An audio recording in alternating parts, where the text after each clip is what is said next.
Hindi yan ang sinasabi sa Proverbs 3 verse 6 when it states, in everything you do, you put God first. Hindi sinabing, in some things that you do, in certain things that you do, you put God first. Ang sabi ng Bible, in everything that you do, you put God first. And here's the promise. And He will direct your thoughts.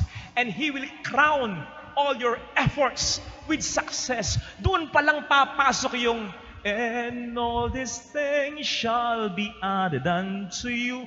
When you put God first and you keep Him first in your life. Wag po nating isipin na ang Diyos ay insecure.